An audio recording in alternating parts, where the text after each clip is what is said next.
কয়েকদিন আগে লালমনিরহাটের সেই পাটগ্রামের অবস্থাটা দেখুন, চাঁদাবাজির একেবারে সরাসরি চাঁদাবাজদেরকে গ্রেপ্তার করা হয়েছে। গ্রেপ্তার করার পরে ভ্রাম্যমাণ আদালত তাদেরকে 1 মাসের কারাদণ্ড দিয়েছে এবং তাদের কাছে টাকাও পাওয়া গেছে। রাতের বেলা তাদের সঙ্গী সাথীরা, ওই দলের নেতাকর্মীরা এসে থানা ভাঙচুর করে আসামিদিকে ছিনতাই করে চলে গেল। এরকম যদি হয় আইন শৃঙ্খলা বাহিনীর অবস্থা, যে থানা ভাঙচুর করে তাদের আসামিদের নিয়ে চলে যাচ্ছে, তাহলে নির্বাচনের দিন ভোট কেন্দ্র দখল হবে না, ব্যালট বাক্স ছিনতাই হবে না, এটার কোন গ্যারান্টি আছে? এই জন্যই আমরা চেয়েছি আগে সংস্কারের মধ্য দিয়ে যতগুলো নির্বাচনের যতগুলো ফ্যাক্টর আছে, সব ফ্যাক্টর গুলোকে সংস্কারের মধ্য দিয়ে এমন একটা পর্যায়ে নিয়ে আসা, যেই ফ্যাক্টর গুলো একটা সুন্দর গ্রহণযোগ্য নির্বাচনের জন্য কাজ করবে।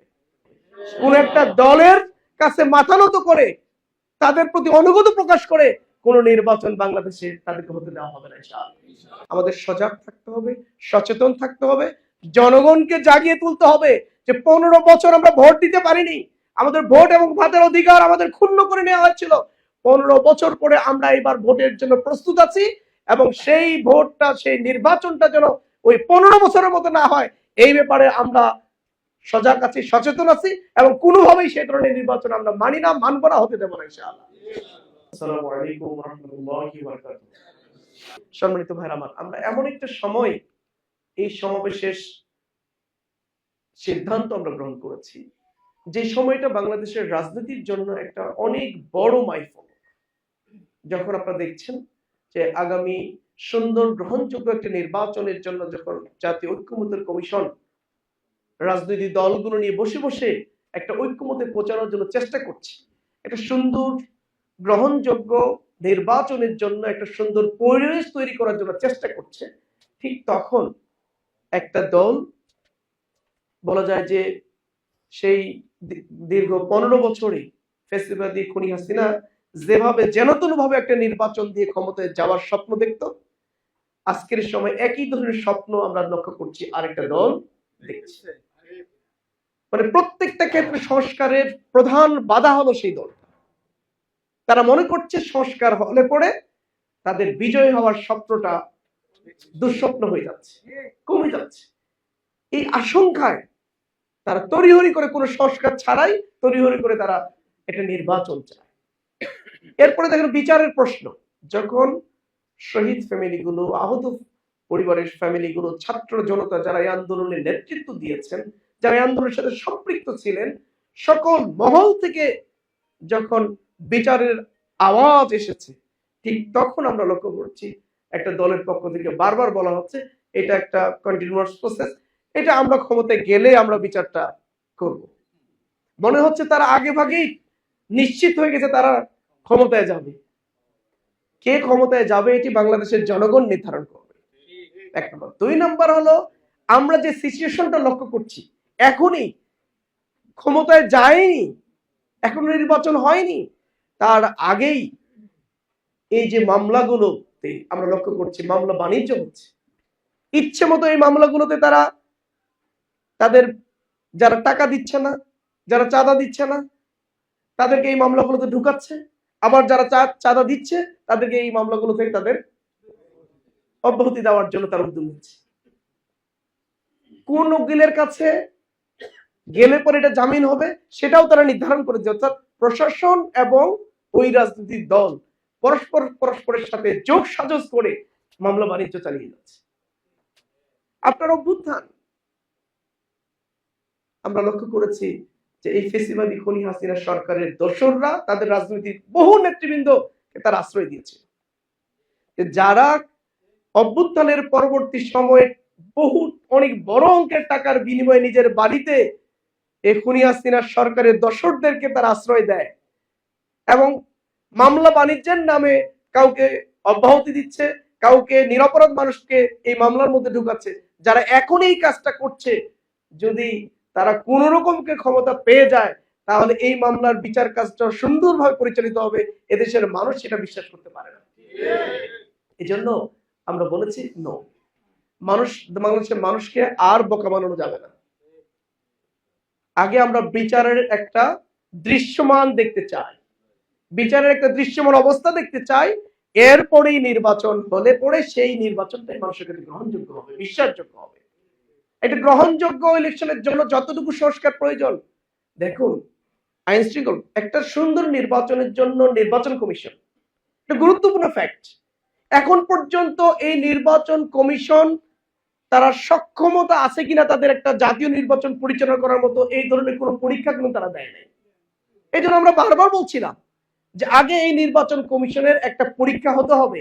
সেই পরীক্ষাটা হলো স্থানীয় নির্বাচন, যেখানে আপনার অভ্যুত্থান স্থানীয় মানে পর্যায়ের যে ইউনিয়ন পরিষদ, জেলা পরিষদ, উপজেলা পরিষদের অধিকাংশ যারা নির্বাচিত প্রতিনিধি ছিলেন, যারা খনি হাসিনার দোষর ছিল, ফ্যাসিস্টদের দোষর ছিল, তারা পালিয়ে গেছে। এখন বহু মানুষ নাগরিক সুবিধা থেকে বঞ্চিত হচ্ছে, নাগরিক সেবা থেকে বঞ্চিত হচ্ছে। দেশের দেখা যাচ্ছে যে রাষ্ট্রের পক্ষ থেকে বরাদ্দগুলো প্রশাসনের সাথে যোগ সাজে যে একটা রাজনৈতিক সংগঠন সব লুটপাট করে খেয়ে ফেলছে। এখন দরকার ছিল আগে স্থানীয় নির্বাচন দিয়ে নাগরিক সেবাগুলো আগে চালু করা, এবং এর মধ্য দিয়ে নির্বাচন কমিশনের একটা পরীক্ষা হয়ে গেল যে আসলেই তারা একটা সুন্দর গ্রহণযোগ্য নির্বাচন করতে সক্ষম, তাদের সক্ষমতা প্রমাণ করার একটা জায়গা ছিল। অথচ সব বাদ দিয়ে আগেই তারা জাতীয় নির্বাচন চাচ্ছে। দেখুন এই যে আরেকটা ফ্যাক্টর হলো নির্বাচনের সাথে আইন শৃঙ্খলা বাহিনী। গত কয়েকদিন আগে দেখেছেন এমনি সারা দেশে একই অবস্থা, প্রশাসনকে তারা নিজেদের মতো করে ব্যবহার করছে। গত কয়েকদিন আগে লালমনিরহাটের সেই পাটগ্রামের অবস্থাটা দেখুন, চাঁদাবাজির একেবারে সরাসরি চাঁদাবাজদেরকে গ্রেপ্তার করা হয়েছে। গ্রেপ্তার করার পরে ভ্রাম্যমাণ আদালত তাদেরকে 1 মাসের কারাদণ্ড দিয়েছে এবং তাদের কাছে টাকাও পাওয়া গেছে। তারা কোন দলের এটাও প্রমাণিত হয়ে গেছে। এদেরকে যখন থানায় নিয়ে আসা হয়েছে, রাতের বেলা তাদের সঙ্গী সাথীরা ওই দলের নেতা কর্মীরা এসে থানা ভাঙচুর করে আসামিদিকে ছিনতাই করে চলে গেল। এরকম যদি হয় আইন শৃঙ্খলা বাহিনীর অবস্থা, যে থানা ভাঙচুর করে তাদের আসামিদের নিয়ে চলে যাচ্ছে, তাহলে নির্বাচনের দিন ভোট কেন্দ্র দখল হবে না, ব্যালট বাক্স ছিনতাই হবে না, এটা কোন গ্যারান্টি আছে? এই জন্যই আমরা চেয়েছি আগে সংস্কারের মধ্য দিয়ে যতগুলো নির্বাচনের যতগুলো ফ্যাক্টর আছে সব ফ্যাক্টর গুলোকে সংস্কারের মধ্য দিয়ে এমন একটা পর্যায়ে নিয়ে আসা যেই ফ্যাক্টর গুলো একটা সুন্দর গ্রহণযোগ্য নির্বাচনের জন্য কাজ করবে। এই জন্য আমরা এটা বলেছি। এই জন্য সম্মানিত ভাইরা আমার, আমাদের দাবি অত্যন্ত যৌক্তিক, এবং এই যৌক্তিক দাবির সাথে হাতে গোনা 2-1টা দল ব্যতীত বাংলাদেশের অধিকাংশ রাজনৈতিক দলগুলো আজকে এক হয়ে গেছে। ইনশাআল্লাহ আমাদের দৃঢ় বিশ্বাস এই দাবি মেনে নিয়েই সরকারকে সামনে নির্বাচন দিতে হবে। কোন একটা দলের কাছে মাথা নত করে তাদের প্রতি অনুগত প্রকাশ করে কোন নির্বাচন বাংলাদেশে তাদেরকে হতে দেওয়া হবে না ইনশাআল্লাহ। এই জন্য সম্মানিত ভাইরা আমার, আমাদের সজাগ থাকতে হবে, সচেতন থাকতে হবে, জনগণকে জাগিয়ে তুলতে হবে যে 15 বছর আমরা ভোট দিতে পারিনি, আমাদের ভোট এবং ভাতের অধিকার আমাদের ক্ষুণ্ণ করে নেওয়া হয়েছিল। 15 বছর পরে আমরা এবার ভোটের জন্য প্রস্তুত আছি, এবং সেই ভোটটা, সেই নির্বাচনটা যেন ওই 15 বছরের মতো না হয়, এই ব্যাপারে আমরা সজাগ আছি, সচেতন আছি, এবং কোনোভাবেই সেই ধরনের নির্বাচন আমরা মানি না, মানব না, হতে দেব না ইনশাআল্লাহ। এই জন্য সম্মানিত ভাইরা আমার, আগামী এই সমাবেশ থেকে এই ঘোষণাগুলো আসবে খুব শক্তভাবে।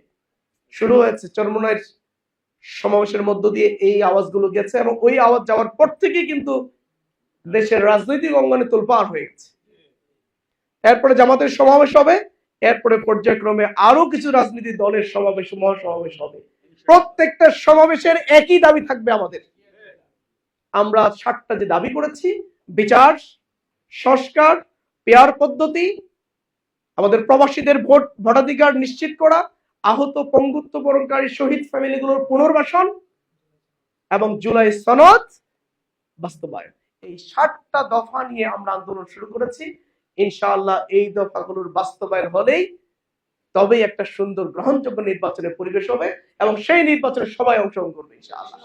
আমরা যেন তেন ভাবে কোনো নির্বাচন বাংলাদেশে আর হতে দেব না, কোনোভাবে এটা মানা হবে না। ইতিমধ্যে মানে ওনারা এটা বর্তমান যে মানে অন্তর্বর্তীকালীন সরকার, এটা তাদের জন্য একটা বড় ব্যর্থতা যে তারা এই জায়গায় ক্ষমতায় কিন্তু তারা আসে নাই, তাদেরকে এখানে বসানো হয়েছে। সারা বাংলাদেশের আহত শাহাদাত বরণকারী পরিবারগুলোর বড় দায়িত্ব হচ্ছে তাদের উপরে, কিন্তু আমরা লক্ষ্য করেছি তারা এই দায়িত্ব পালন করতে ব্যর্থ হয়েছে। তারা একটা রাজনৈতিক দলের কাছে বারবার তারা মাথা নত করছে, তাদের কাছে দুর্বল হয়ে যাচ্ছে। সকল রাজনৈতিক দলগুলোর সাথে কথা বলে বর্তমান অন্তর্বর্তীকালীন সরকারের প্রধান একটা নির্বাচনের ডেট ঘোষণা করলো। আবার এখান থেকে লন্ডনে গিয়ে শুধু একটা দলের সাথে কথা বলে আবার সেই নির্বাচনের ডেট পরিবর্তন করে ফেললো। এইটা বাংলাদেশের বাকি রাজনৈতিক দলগুলোর সাথে একটা তামাশা হয়েছে। এর দ্বারা তারা প্রমাণ করেছে যে আসলে বর্তমান অন্তর্বর্তীকালীন সরকার নিরপেক্ষ নয়। তারা একটা রাজনৈতিক দলকে একটু বেশি সুবিধা দেওয়ার চেষ্টা করছে। আমরা তীব্র প্রতিবাদ জানিয়েছি এবং দেশের অনেকগুলো রাজনৈতিক সংগঠন এর প্রতিবাদ জানিয়েছে। আমরা বৈঠককে অ্যাপ্রিসিয়েট করেছিলাম যে এই ধরনের বৈঠক হইতেও পারে, কোনো সমস্যা নেই। বাংলাদেশে যেহেতু উনি বাংলাদেশে নাই, উনি দেশের বাইরে আছে, ওনার সাথে বসতেই পারেন, ডায়লগ হতেই পারে।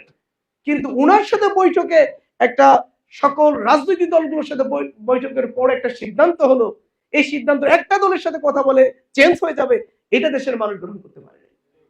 এই জন্য এটারই প্রতিবাদ আমরা করেছিলাম। এটা অনেকে ভুল বুঝিয়েছে যে তারেক জিয়ার সাথে মিটিং করাটা আমরা নাকি পছন্দ করি নাই। আমরা ওইটাকে বলি, আমরা বলেছি ওইটাকে অ্যাপ্রিসিয়েট করেছি, কিন্তু আমরা বলেছি যে একটা দলের সাথে কথা বলে কেন নির্বাচনের ডেট পরিবর্তন করা হলো, আমরা এটার প্রশ্ন তুলেছি। আমরা প্রশ্ন তুলেছি সরকার একটা রাজনৈতিক দলের সাথে যৌথভাবে প্রেস ব্রিফিং কেন করলো? এটা তো বাংলাদেশের কালচার না।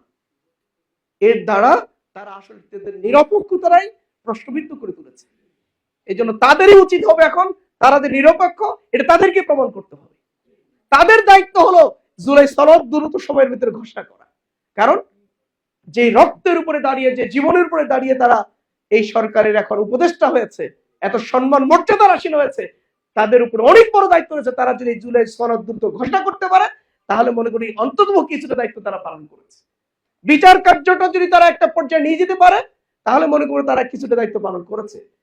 এবং যেই উদ্দেশ্যকে সামনে রেখে অভ্যুত্থান করত, শুধু একটা রাজনৈতিক দলের ক্ষমতার পালাবদলের জন্য তো অভ্যুত্থান হয়নি, এত রক্ত হয়নি, দেওয়া হয়নি, এত জীবন দেওয়া হয়নি। মূলত একটা নতুন বাংলাদেশের স্বপ্ন, একটা নতুন রাজনৈতিক বন্দোবস্তের জন্য। পুরাতন রাজনৈতিক যে কালচার গুলো ছিল বিগত সময় সবগুলোকে ভেঙে চুরমার করে দিয়ে একটি সুন্দর বাংলাদেশের জন্য যে ধরনের সুন্দর রাজনৈতিক বন্দোবস্ত দরকার, যে বন্দোবস্তের মধ্য দিয়ে আর কোন রাজনৈতিক শক্তি ফ্যাসিস্ট হওয়ার সুযোগ পাবে না, এই ধরনের একটি নতুন রাজনৈতিক বন্দোবস্তের জন্যই আন্দোলন, অভ্যুত্থান, জীবন, নতুন বাংলাদেশ, নতুন স্বাধীনতা। আমরা চাই বর্তমান সরকার সংস্কারের মধ্য দিয়ে সেই জায়গায় পৌঁছে দিবে, দেশের মানুষের সেই প্রত্যাশা পূরণ করবে ইনশাআল্লাহ। আসুন সম্মানিত ভাইয়ের আমার, আমরা আর সময় নিচ্ছি না। আগামী 19 তারিখ বাংলাদেশের ইতিহাসে জামাত ইসলামীর যে ঐতিহাসিক জাতীয় সমাবেশ, এই জন্য আমরা মহাসমাবেশও বলি। মহাসমাবেশ হয় হলো একটা দলের নিজস্ব, তাদের শুধু নিজস্ব মহাসমাবেশ, সমাবেশ থেকে মহাসমাবেশ, অর্থাৎ সারা বাংলাদেশে তাদের নিজেদের লোক নিয়ে হলো। কিন্তু আমরা বলছি জাতীয় সমাবেশ, এটি সকল মানুষের সমাবেশ, দেশের আপামর জনতার সমাবেশ হবে এটি ইনশাআল্লাহ। এই জন্য আমরা শুধু সরোয়ার্দী উদ্যান না, আমরা বলেছি পুরো ঢাকা শহর হবে ওই দিন হলো সমাবেশের নগরী ইনশাআল্লাহ।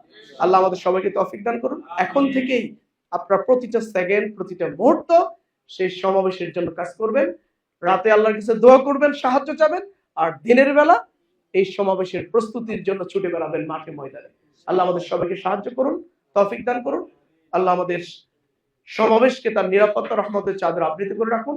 সেদিন আবহাওয়াকে আল্লাহ রাব্বুল আলামিন সুন্দর রাখুন আমাদের জন্য। যেই ধরনের আবহাওয়া থাকলে পরে এই সমাবেশটা সুন্দর হয়, সবার জন্য সহনীয় হয়, আল্লাহ সেই ধরনের আবহাওয়া আমাদের জন্য দান করে। সবাইকে ধন্যবাদ জানিয়ে আজকের এই সমাবেশ আমরা এখানে সমাপ্ত ঘোষণা করছি। সবাইকে ধন্যবাদ। আসসালামু আলাইকুম ওয়া রাহমাতুল্লাহ।